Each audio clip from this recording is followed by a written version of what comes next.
If you're asleep, wake up. Join us today, the athletic, articulate, toxic Bitcoin maximalist who co-authored the Communist Manifesto with Mark Moss, who swears he's shelled iron the Bitcoin sword, an enlightened entrepreneur on a crusade, the founder of the Bitcoin Times, spirit of Satoshi, a Bitcoin-centric large language model AI, founder of Amber, the world's first Bitcoin DCA app. If you're a sensitive soul, this video, it is not for you. This is a video for the strong men and the strong women out there. We are at war between good and evil. Aleks Svetski, you're a fanatic, you're a freedom fighter on the side of truth. Your favorite quote is, it's better to be a warrior in a garden than a gardener in a war. Let's get into Bitcoin shortly, but first I want to talk about hardship, rites of passage, getting punched in the face. What are we missing in today's culture that has led to weak men and peak clown world? Dude, that was an awesome intro. Thank you. So, what has led to this? I think that's a tough topic, man. I spent 10 pages grappling with it in the Boshido of Bitcoin book that I got coming up. But I think it's a mixture of things. It's a mixture of material affluence. It's a mixture of a inversion of values. I think when you have less, you might value freedom and growth more, but when you have a lot, you might value safety more. And I think much of the modern world has kind of oriented itself towards safety and trying to hang on to what it has, as opposed to growth and freedom and trying to capture or conquer more. And we've got this real bad relationship towards vitality, greatness, excellence, which are things that require you reach for it, right? Like they require the existence of a hierarchy. They're unequal outcomes. This would be another big distinction, is sort of the difference between quality and equality. I personally think that equality is the greatest evil ever to be perpetrated. I think the only thing that we're equal in is death, right? So it's like when entropy finally defeats life, you have a stasis, you have equality. Whereas whilst life exists, life is always pushing the extremes. It's always seeking quality. It's always seeking excellence. It's life happens at the point. It's the furthest reaches of sort of energy, right? So I think a lot of this, misguided, these misguided values, these inverted values hierarchies, this not well thought through philosophies or ways of life. And I think couple all of that with a bit of material affluence, and you end up with you end up with weakness fundamentally. And is there something, because it's easy, like we've all got a roof over our head, food, shelter, water, clothing. It's very easy to be able to attain these things very cheaply, and if you don't have any money, you can go to thrift shops or whatever for your clothing. In Australia, people that aren't working are getting paid to sit at home, which is not progressing humanity. Like, strong men create good times create weak men create hard times. I think we're living in that weak man situation right now, and the hard times are going to start creating better people. But what is it that society needs to do in general, or the majority of people, to actually wake the fuck up and start progressing forward? Because this fiat matrix that we're in is not doing anything helpful for humanity, in my opinion. Yeah, I mean, if I had to sum it up in one word, it's like responsibility. I think a lot of people like to call themselves sort of freedom maximalists, and there's a lot of, and this happens a lot in the Bitcoin space, and it's perfectly normal. I've been like this all of my life. It's like freedom, liberty. But this sort of mindset, I think, is missing the other side of the equation, which is responsibility. You can't really have freedom without responsibility. And what we've once again conned ourselves into with this sort of never-ending diet of rights and and freedoms is that somehow we are entitled to be free without having the responsibility of being free. It's like, so I'm free to do whatever the fuck I want, but when I make a mistake, when I fuck up, when my wife leaves me, when I lose my money, when I bankrupt the country, when I blow up a company, somebody's got to bail me out. Something's got to come and take away the pain. Like, if I'm depressed, for example, instead of recognizing that that's a signal that I'm not being the best version of myself, the solution instead is to numb the signal out of existence by popping a bunch of pills, or taking MDMA or mushrooms or whatever the fuck the quick fix is these days. So yeah, I think really the solution, the antidote to all of these things is responsibility. Like it's taking on the responsibility, the consequence of it, and then feeling the fucking pain of that responsibility, of that consequence, and then dealing with it, growing, adapting, becoming better, as much as you can. Like, there's always the tendency, like, you feel a little bit of heat and you probably don't want to put your hand there, which is natural, which is good. But, like, you can't expect somebody else to pay the price for you. And that's the tricky part. That's where I think we go wrong, is, expecting somebody else to be accountable for your mistakes or your issues. Yeah. So, Svetski, I know you've just sort of had a monumentous moment in Brazilian Jiu-Jitsu.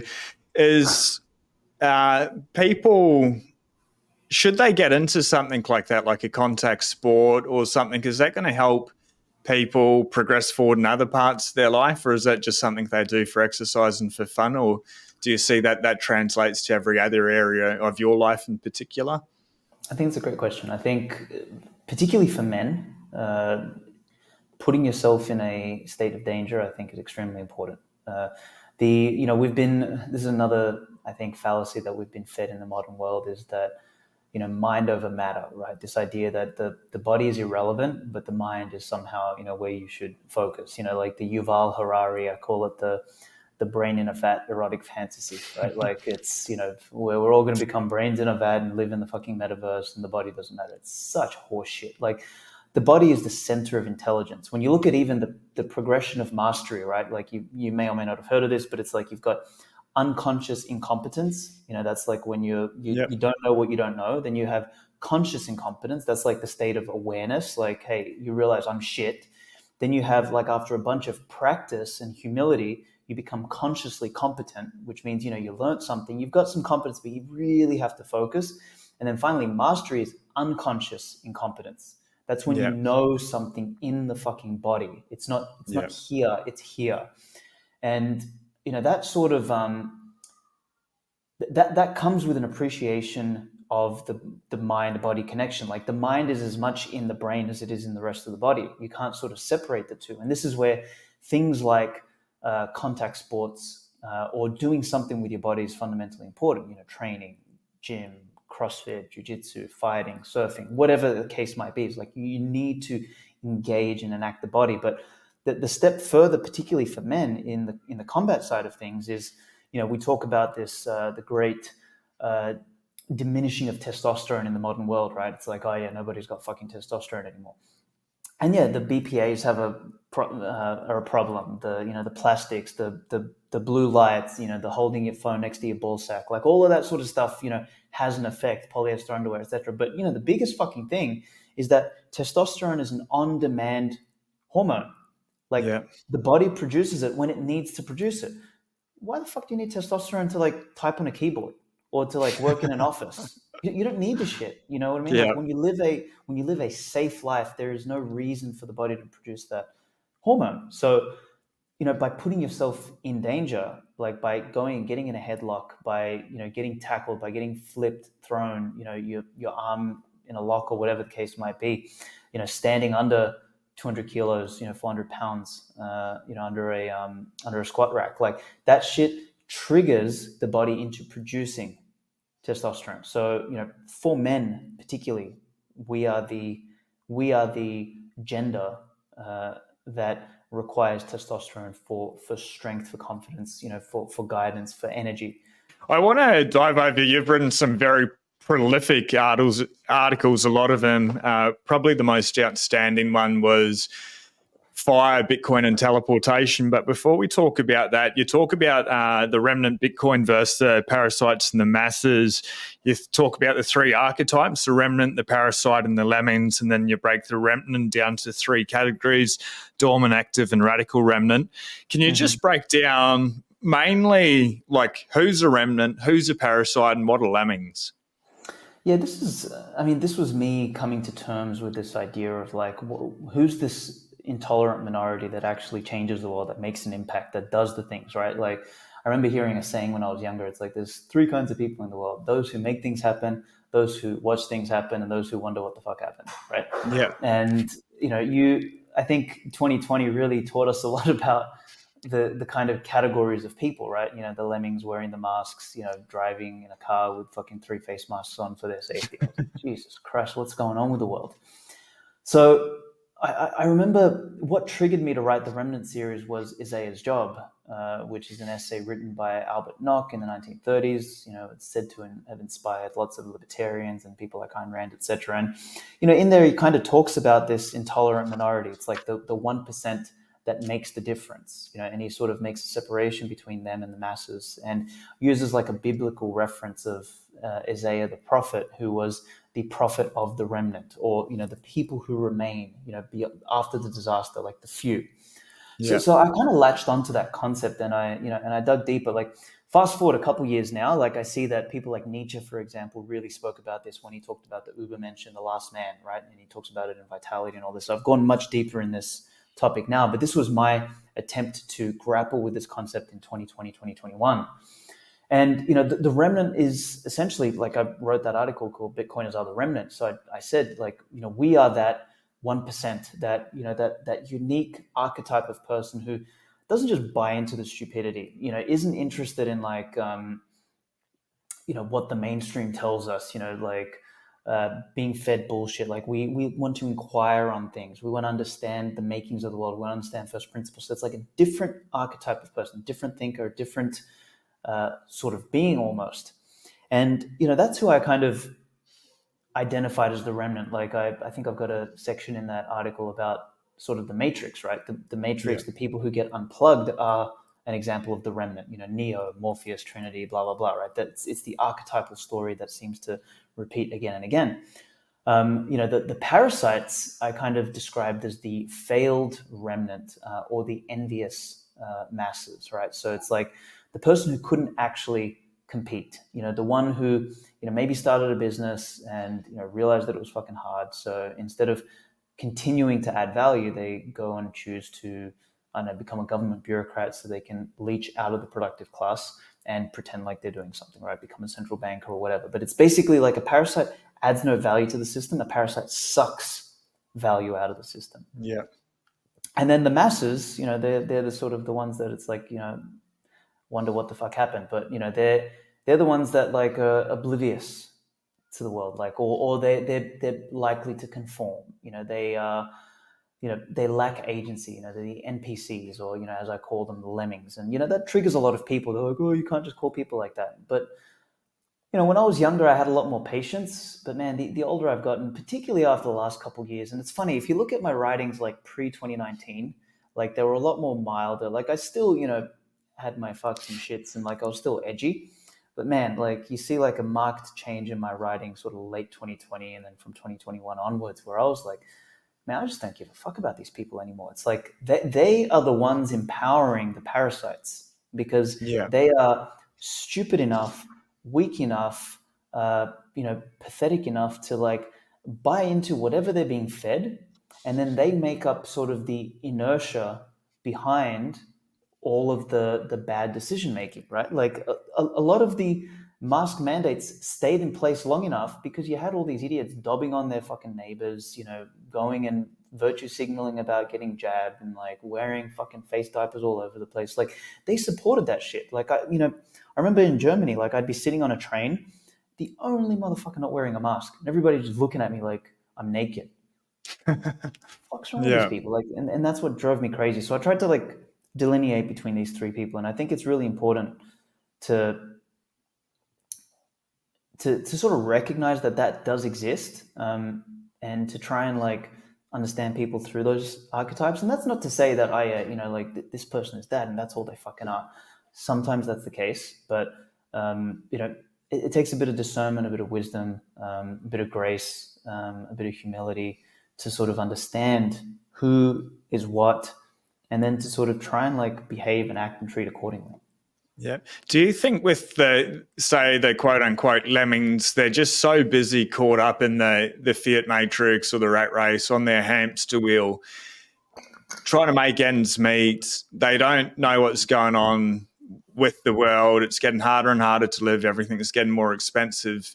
So they get so busy, so stressed, so distracted that if we're on, say, like a sound money standard, a Bitcoin standard, they would be more awake, more aware, they'd question things? Or is a lemming always going to stay a lemming? It's just the archetype of who they are.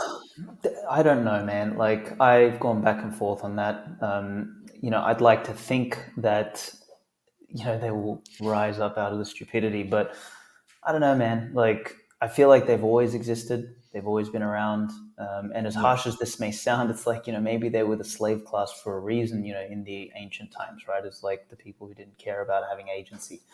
And I could be wrong. I don't fucking know. But it seems to me that that kind of archetype of person will exist no matter what. Like they'll try and hang on to their irrelevance, or they'll try and continually virtue signal through being conforming to whatever the narrative is. So it's tough. I mean, this is why in that second or third article, whichever one it was, of the Remnant series, I looked at I tried to differentiate between dormant, active, and radical remnant, right? So Yep. I think, what's more likely is that there's this dormant remnant, which is sort of like they are that hardworking, competent, doing stuff, too busy to like really take the time to understand what's going on.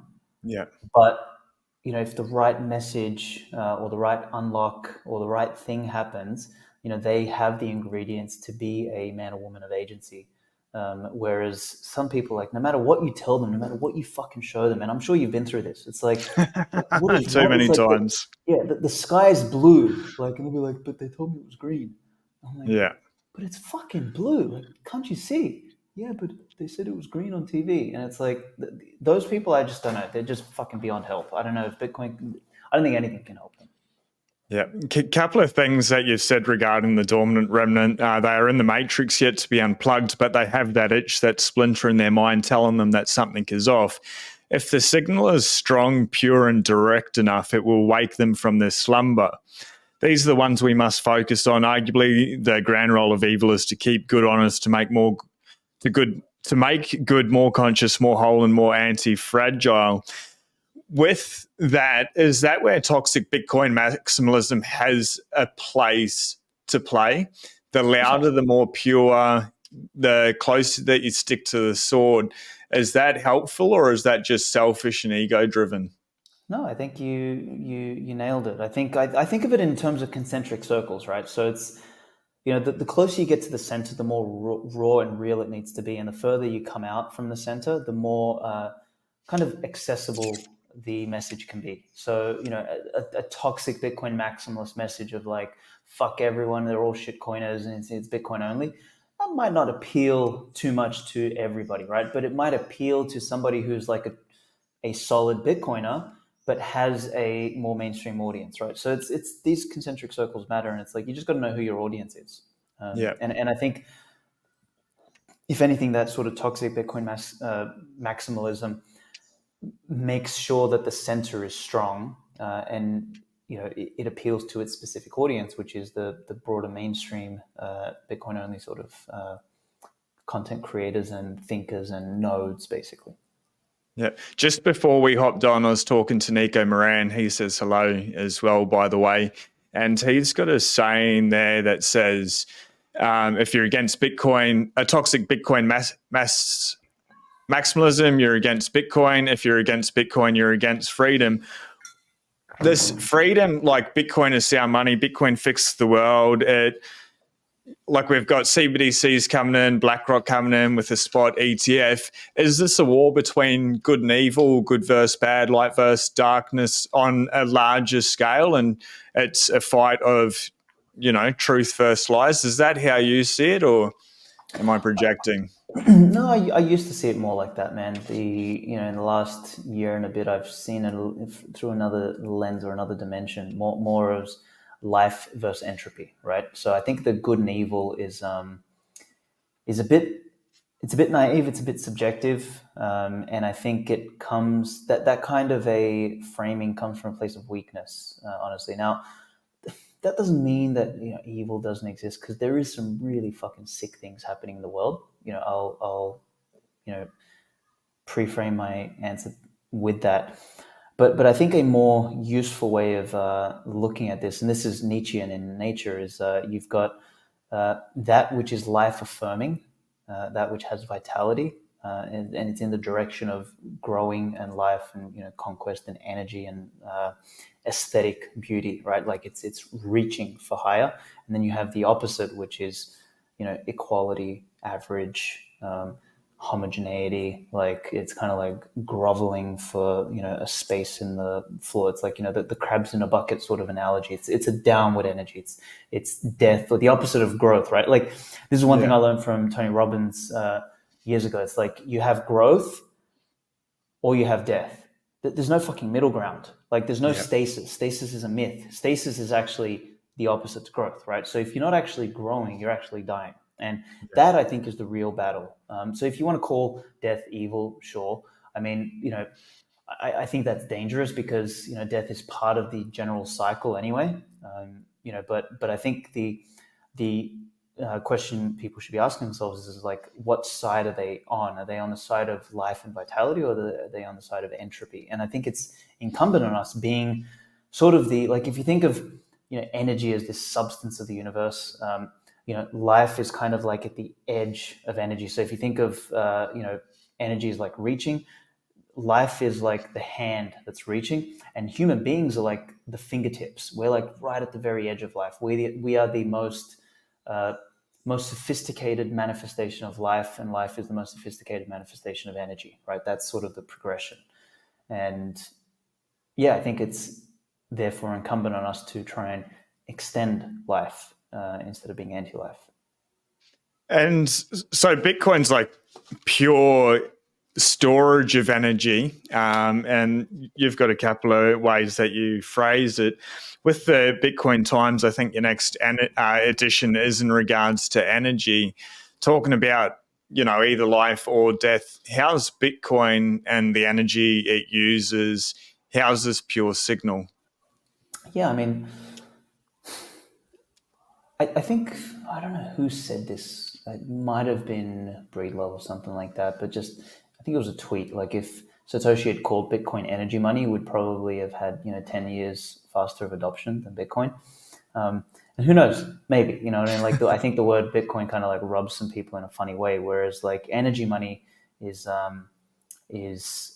it kind of makes conceptual sense. And there's people out there who'll be like, oh, it's not fucking energy money, it's not a battery, this is just a metaphor. And it's like, yes, it's a fucking metaphor, but the reality is that everything is a metaphor. Like that's how the mind conceptualizes things. When you look at a chair, you're not evaluating it through the fact that it's got 4 legs and a seat and all that sort of stuff. You evaluate it as a sitting thing, right? So in your mind, a chair and a stump equivocate, even though they're completely different things. A stump is round, fat, heavy, blah blah. A chair has fucking 4 legs, etc. But it's still a sitting thing, right?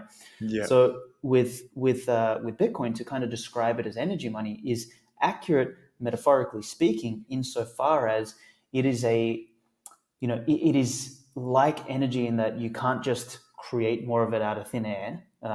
It is like energy in that it is a kind of currency. So Vaclav Smil, who's a physicist, engineer, brilliant author, he kind of said that energy is the currency of the universe, right? It's what every living thing, it's in fact what every living and non-living thing is made of, essentially. And there's some sort of interchange of energy happening all of the fucking time. So if we sort of abstract our way up and we get to human beings as the most sophisticated incarnation of energy, we then create higher abstractions. One of those abstractions is society. It's like we live in an intersubjective, fucking interrelated society with other people. We need a mechanism through which to measure and manage that, and that is money. And the better the money, the more similar it is to energy. And that I think is the relationship, and that's what's really important, I think, for people to take away conceptually to help them start to grapple or grasp what Bitcoin represents. And across the board, like things like proof of work, like it's inherently linked to energy usage. Like the whole point, the whole reason you can't fake it is because you can't fake energy usage, or like it's there. So there's an intrinsic, or I don't want to use the word intrinsic. It's like a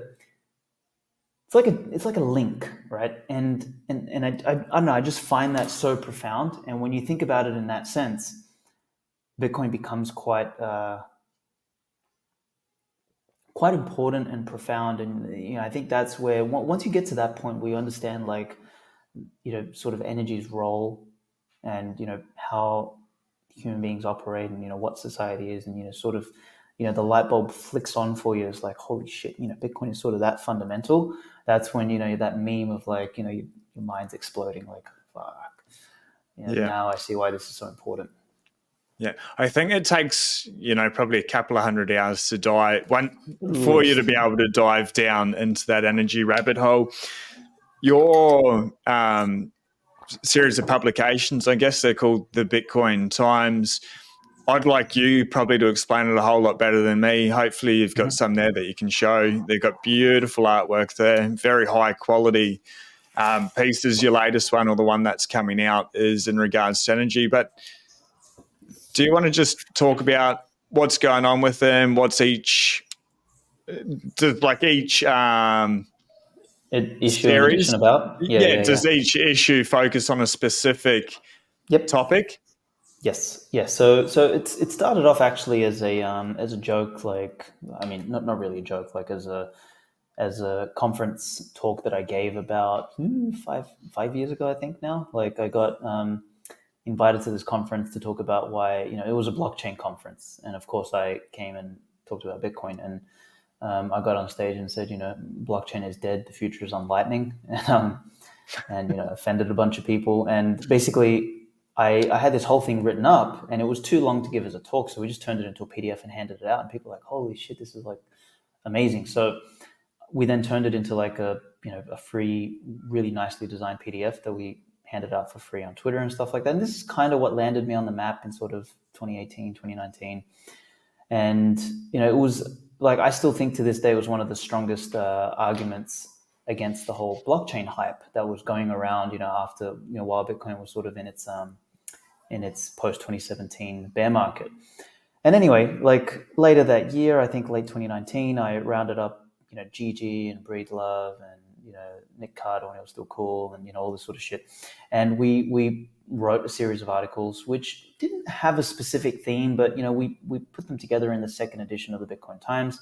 The third edition is where I started putting together a bit more of a theme, and that, I had Jimmy Song, Jeff Booth, Parker Lewis, etc. And that was the Promethean edition.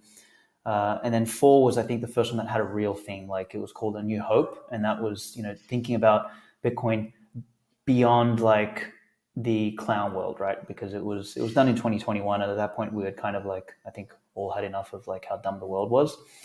And then, last year was the edition 5, which was the Austrian edition. And that was the first one with a proper clean theme. It was Austrian economics through the lens of Bitcoin, Bitcoin through the lens of Austrian economics. So we had Seyfedin, Pierre Richard, etc.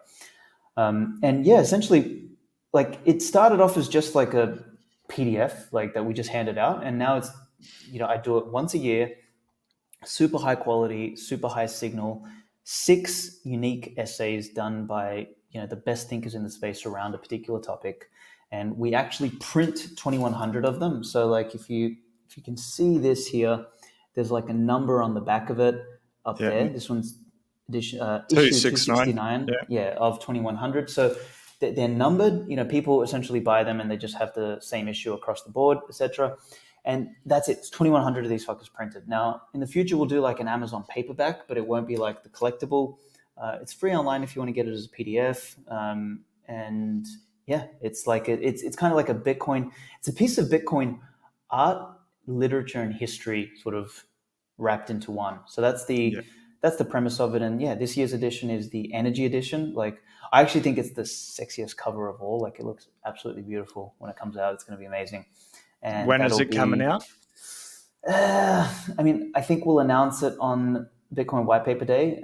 Make the PDF available sometime in November, and make the print available for Christmas. That's kind of the timeline.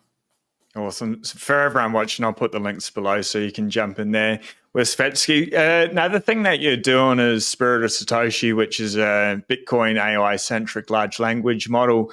But I've heard you often talk about artificial intelligence as being artificial and not intelligent. Before we get into Spirit of Satoshi, because you're building an LLM, can you talk about why you think, my words, not yours, but AI is dumb? Yeah, it's a bit paradoxical, isn't it? Some people are like, what do you mean you're like an AI bear, but you're building an AI? It's like, yeah, it's funny when you actually get involved in actually building or creating something, you begin to learn how it works, right? And that's what's happened on this journey for me. It's like I fell down the AI rabbit hole. I was disillusioned by all the nerds, yelling and screeching about, AGI is around the corner. I was like, man, this just doesn't smell right. Like, it just, there's more to intelligence than, just cognition or cerebral elements, right? So like first I made the argument that, a machine, I don't believe, can exhibit human level intelligence because we are so broadly intelligent that, there's sort of too many layers of abstraction, complexity, and governance that are required to kind of like make a human being function, right? Like, we might not be as good as computation, for example, as a computer, but damn, man, like, we eat a little bit of food, we can jump, run, see, think, like, we can do all of this sort of stuff because we don't only have cognitive intelligence, but we've got muscular intelligence, hormonal intelligence, emotional intelligence, like, digestive intelligence. We have all these fucking intelligences. So, when we talk about like AIs and particularly like language models, language models are not intelligent. Language models are just big probability machines. They are neural nets, or a specific type of neural network that is trained, for lack of a better term. Even the word training is, a scam, but they are trained with words and sentences and paragraphs in such a way that they can basically reproduce those words, sentences, and paragraphs in a way that makes semantic or coherent sense. So like, if we've discovered anything with language models, is that a big part of language is probabilities, large numbers, and patterns, right? Like, we haven't discovered intelligence. We've actually discovered that that's just one thing that human beings happen to be good at. Congratulations, right? We definitely haven't discovered AGI or some sort of sentient creature or anything by that stretch of the imagination. So, yeah, I think people need to reframe in their mind, like, these are probability machines. Now, that doesn't mean they're not powerful. That doesn't mean they're not useful. That just means that it's a different category to some fucking Terminator Skynet coming out and like having its own will or its own agency. We spoke about that earlier about NPCs, right? Like, language models are just like even dumber NPCs than the lemmings. That's essentially what they are. Yeah, awesome. Now you're shining. Yesterday, when I was preparing for this conversation, I asked ChatGPT for a word like honor that starts with the letter T. And its reply was privilege is a word that starts with the letter T and has a similar meaning to honor. I'm like, what the fuck? Like, that absolutely makes zero fucking sense at all. I just laughed. I shared that on Twitter. Great. Isn't it amazing? And it's so confident in there. And I guess when you talk about lemmings and stuff, they're just going to eat that shit up straight away and not think for themselves. So what's Spirit of Satoshi and how is that different to, say, ChatGPT that's just absolutely spouting total nonsense? Well, here's the thing. Spirit of Satoshi is probably also going to spout complete nonsense, honestly, because once again, it's a probability machine. That's it. So Yeah. it's just going to string words together. It's like it's sophisticated autocomplete. If you ever use Gmail, or Yeah. Google Docs, and it finishes the sentence for you, that's what these things are, right? So Spirit of Satoshi is probably going to spout a bunch of shit. The difference being is that the shit that it spouts is going to sound more like a Bitcoiner.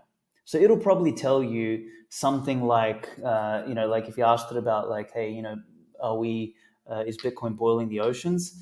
It'll tell you, no, Bitcoin isn't boiling the oceans, but Greta Thunberg is probably boiling the oceans. That might not be accurate, Yeah. but we'll probably laugh, and Yeah.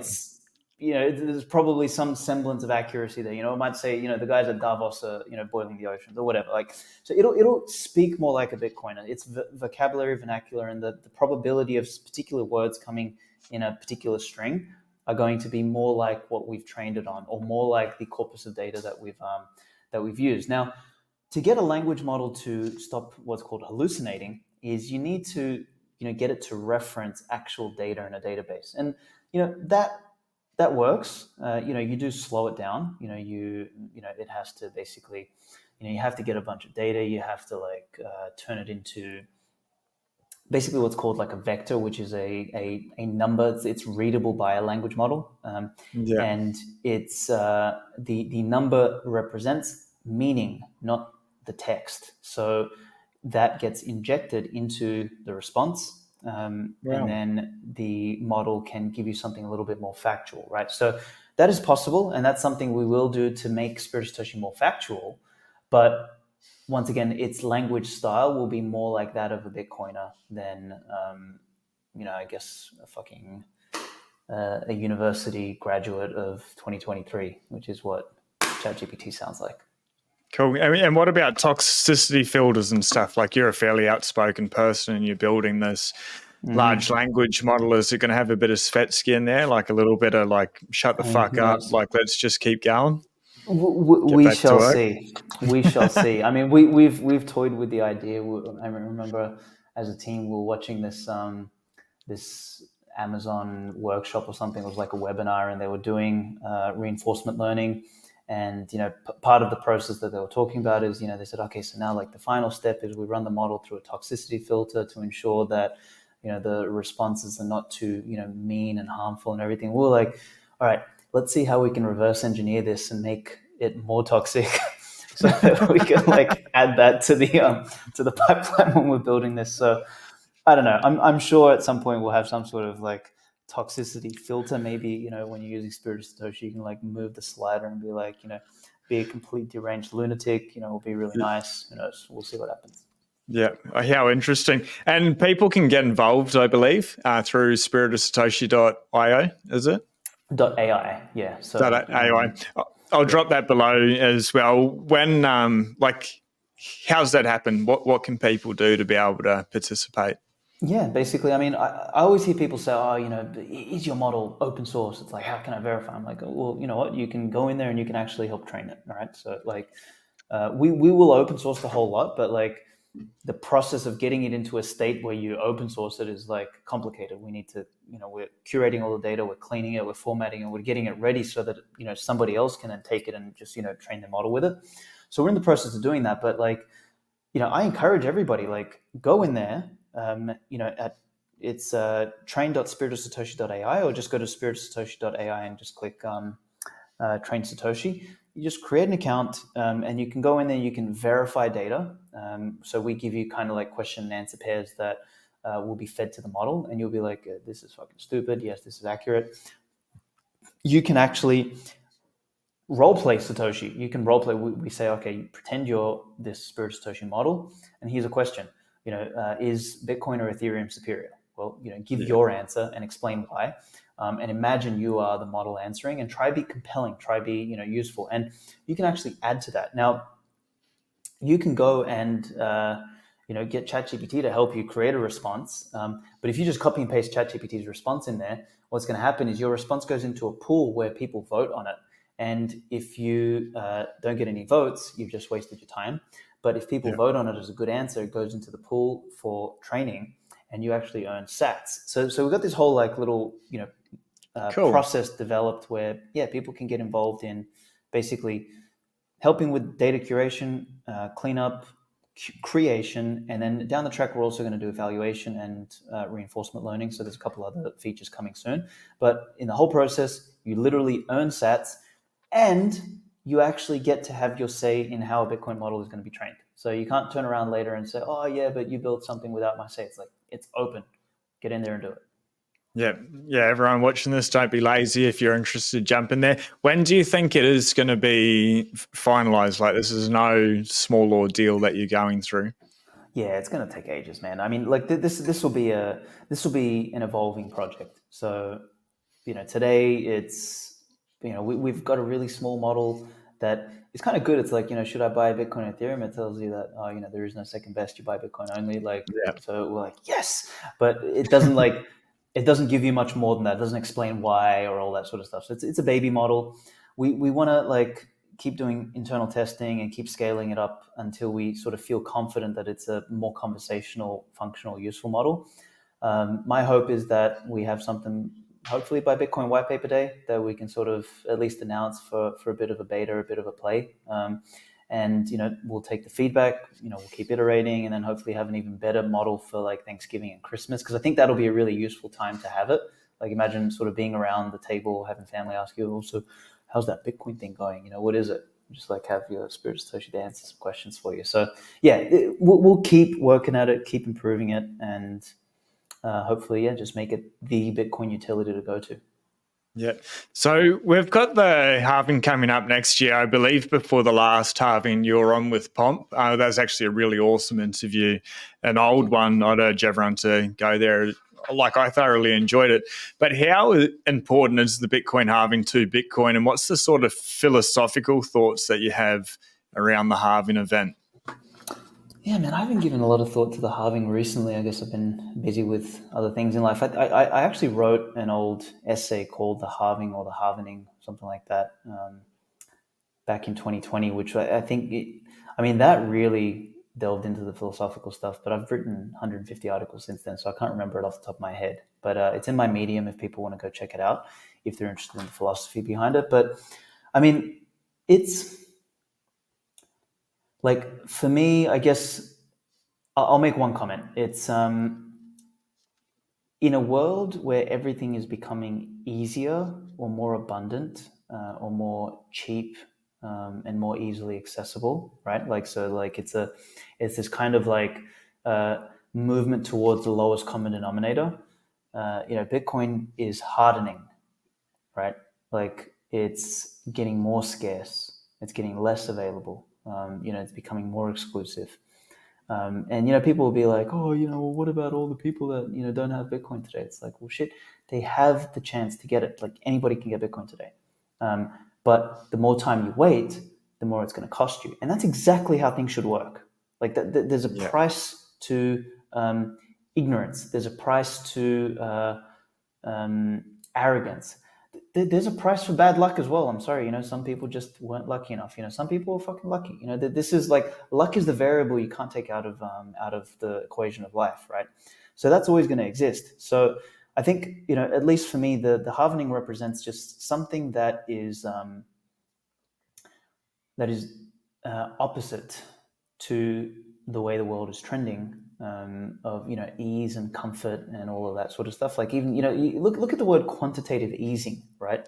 In like what happens with fiat money, right? Like, it is easing the money through increasing its quantity. That's like, Bitcoin is qualitative hardening, right? Like, it's doing the absolute opposite. It's like it's making it harder, and it's increasing the quality.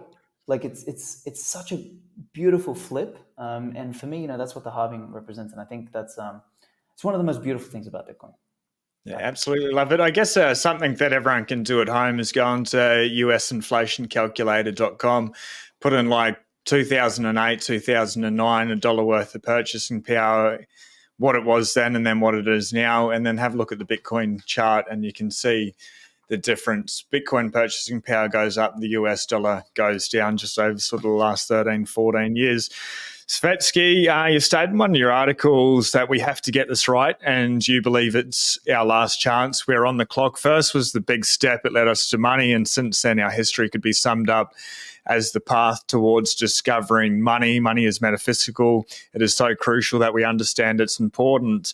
But so hold that thought. And then I want to tie that into you saying that fire was the greatest invention of all time. That led us to Bitcoin, and then Bitcoin's going to lead us to teleportation.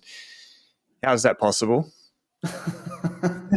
This is me getting all hyperbolic. Because I want to teleport, bro. I'm fucking excited for that, man. Let's fucking go. These comments were not to be taken literally, unfortunately. Look, I was trying to like make a metaphor, and it just came as a joke.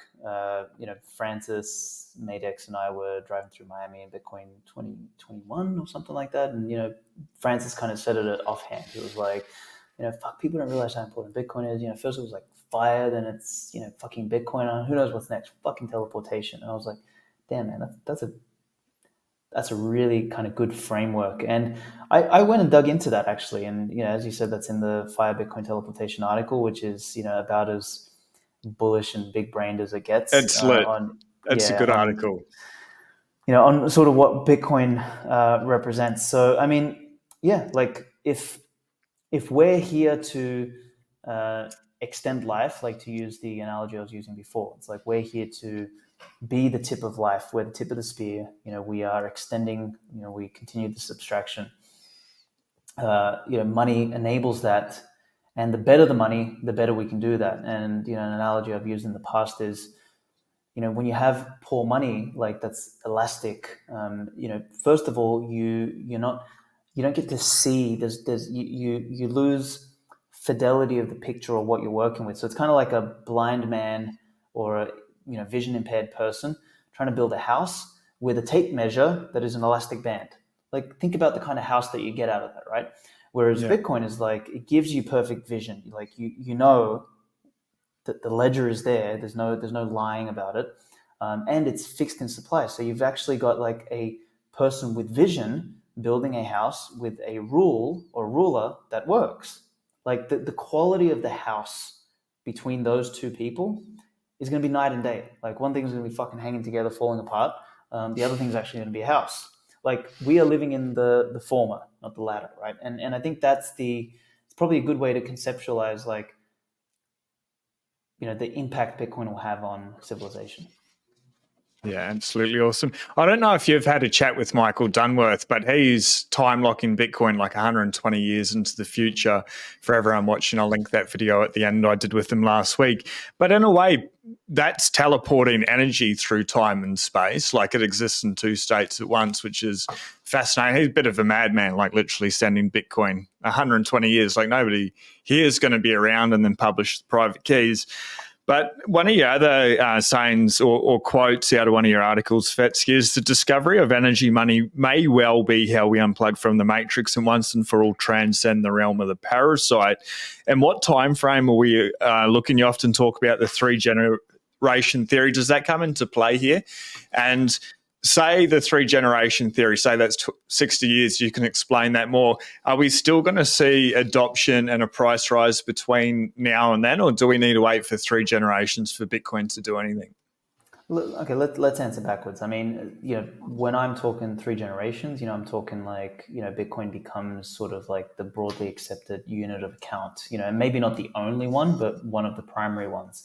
And if that's the case, you're talking like the Bitcoin network representing trillions upon trillions upon trillions of dollars worth of wealth. So between now and then, like it's not just going to sort of like go sideways and then one day just pop. Like it's going to happen in waves and get there. So absolutely, like we're going to see purchasing power appreciation between now and the time Bitcoin becomes the fucking only standard, right? Now, it may take 120 or 200 years for Bitcoin to become the only standard, right? I don't know how long that's going to take, but I think for like real, meaningful, deep adoption, we got to fucking die, bro. Like, it's got to be our children, children's children who sort of grow up in a world where like the concept of something other than Bitcoin is foreign. Like, they grow up with Yeah. Bitcoin, they live with Bitcoin. So that's really where you'll get some real adoption. That's when like Bitcoin will sort of infect everything, right?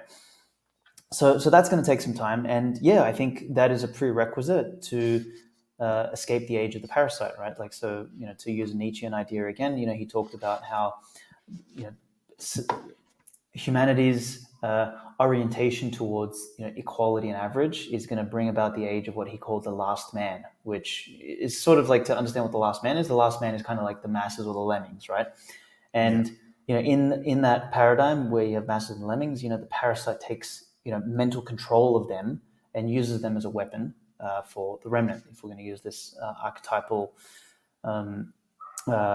analogy, so to get beyond that, you want to disempower the parasite. You want to give them as little surface area as possible to survive. It's kind of like, think of a bathroom with mold, right? Like, if you have a really dark bathroom, like, you have a large surface area for mold, but if you have a lot of sunlight in the bathroom, there's very little surface area. There's little darkness for the mold to be able to multiply and proliferate. And that's sort of what Bitcoin is. It's like a fucking light. And, once again, it ties back into what we discussed earlier about visibility, right?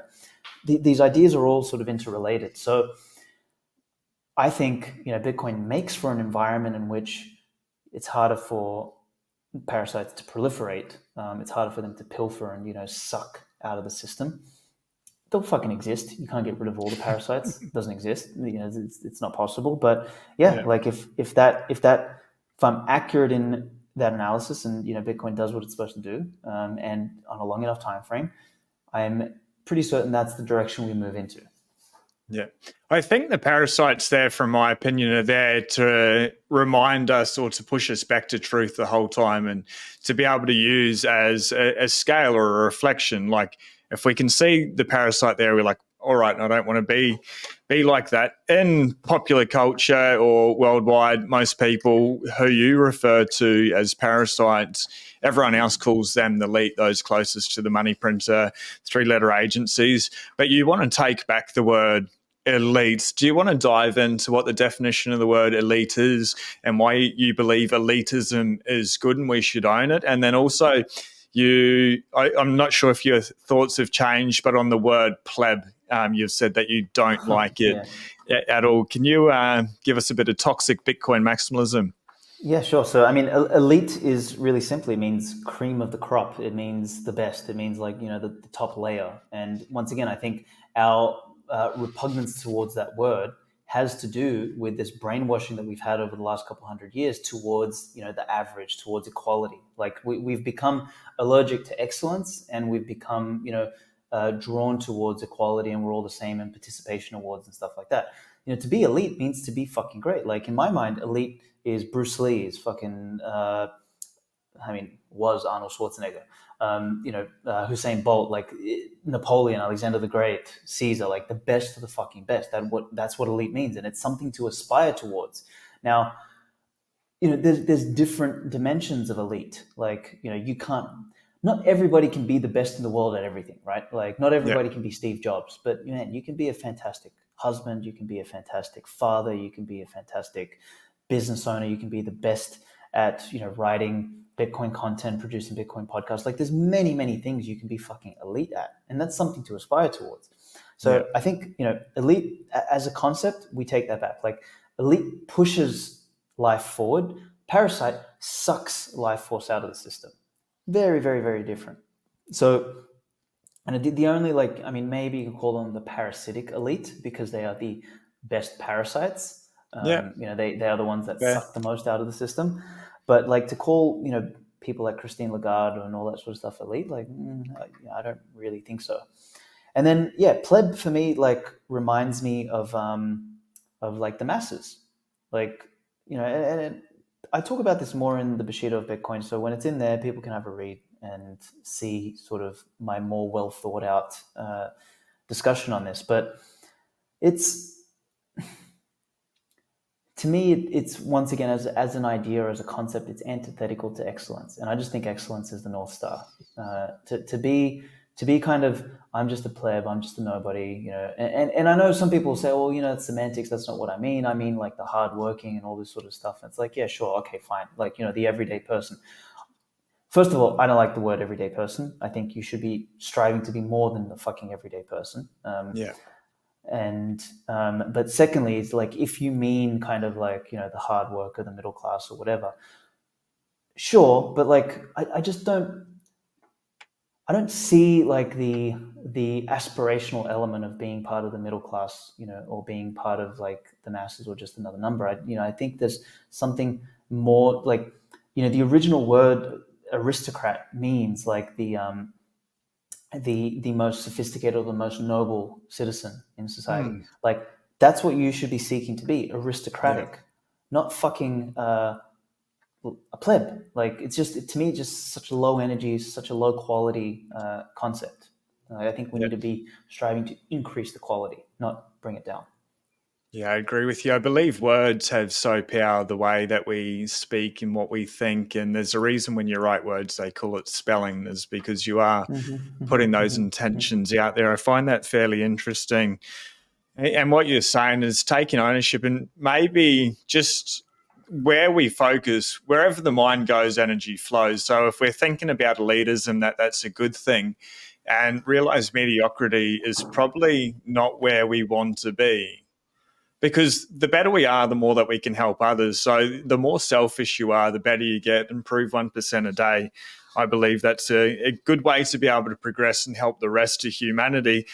Couple of things that you've said, though, in the past, Svetkis, is you don't give a fuck about the masses. What do you mean by that? Is that selfish, or is that helpful for the world's population? Yeah, I mean, it's like that big part of that, as I said, came about in 2021 from just dealing with idiots and like, Yeah.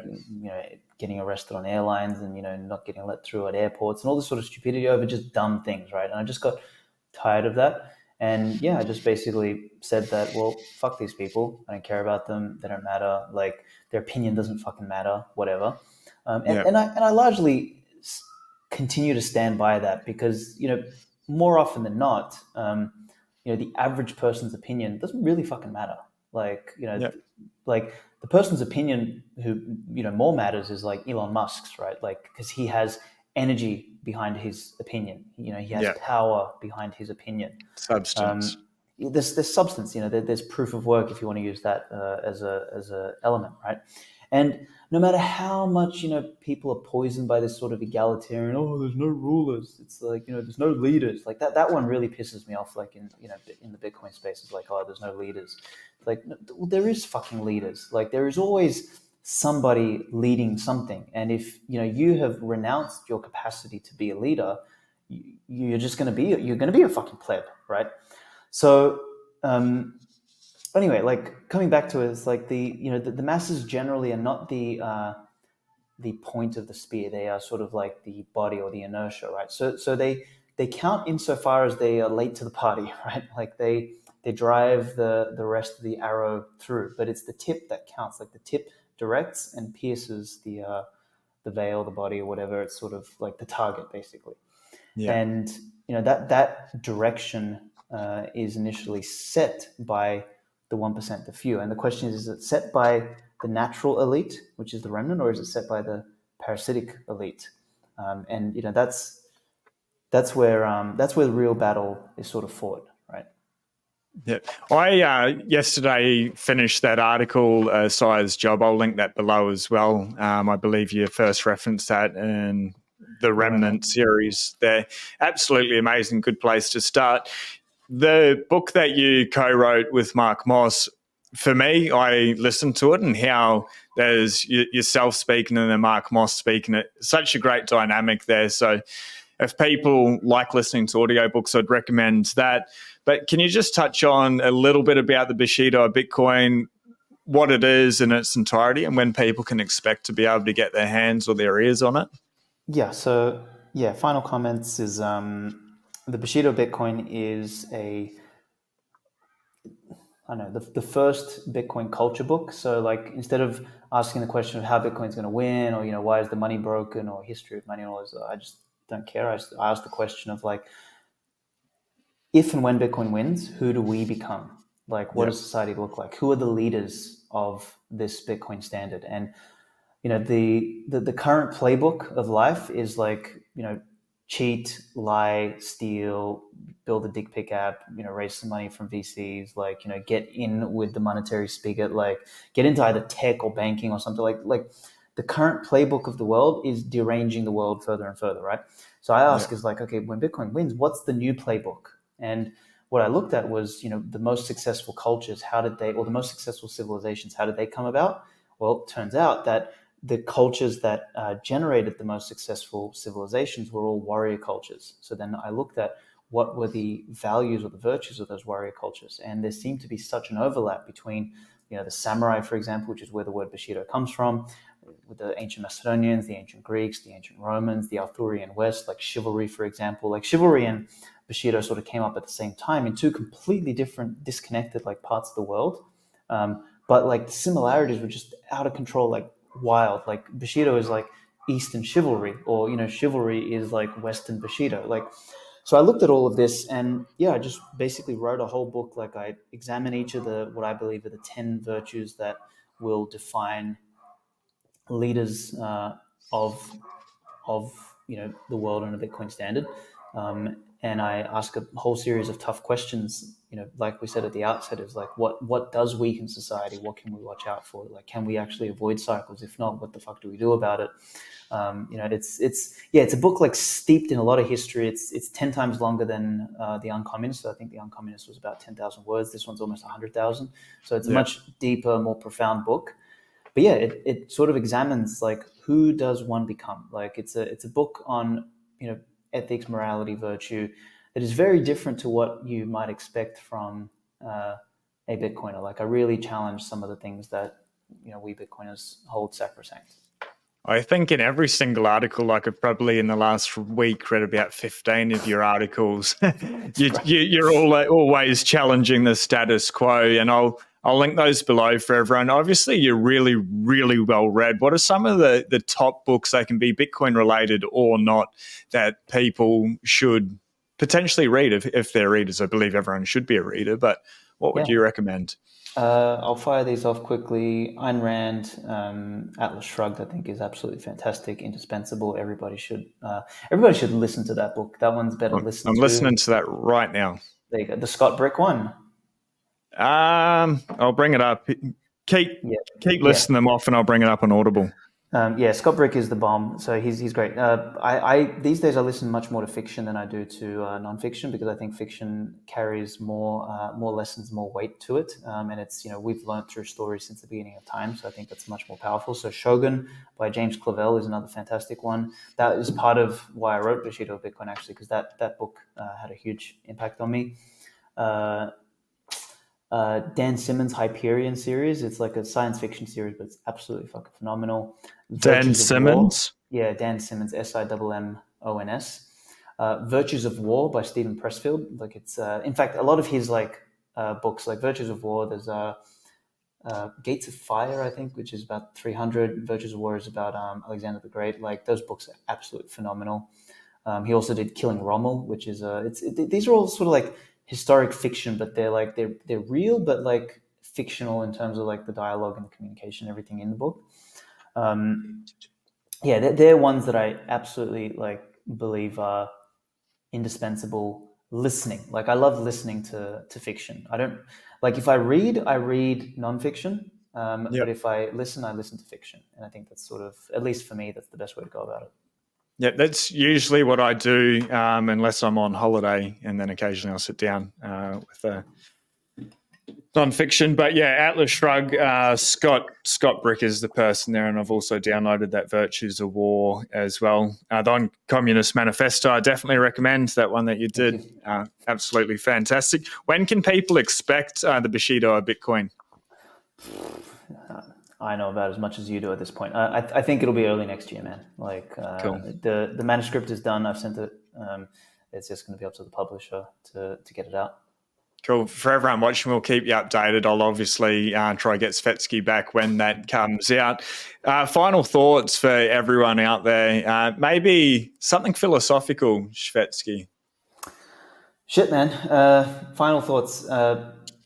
Take some more responsibility in life. I think, particularly if you're a man, I think that's it's incumbent on men. You know, people always talk about like you know, strong men, you know, good times, all this sort of stuff. Like the key word there is men, and this is not to be misogynistic or anything. Like the whole point of being a fucking man is that you bear the responsibility so that you can lead once again, and you can take the weight off your woman's shoulders so that she doesn't have to bear it, because she, you know, her job is to bring color and life to the world. The man's job is to bring order, structure, and leadership to the world. So I think if you're a man, take on some more responsibility. You know, go and push yourself in some way. You know, physically, mentally, emotionally, spiritually, all that sort of stuff. Particularly physically, I think you should lead with that, because that starts Yeah. to affect everything else. And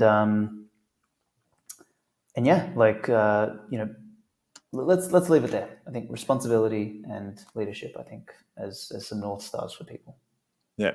Everybody, all the Svetkis stuff is below. You're a bloody champion. You're a legend. Have a beautiful day. Be blessed. Peace. Thank you, my friend. Cool. Just stay on as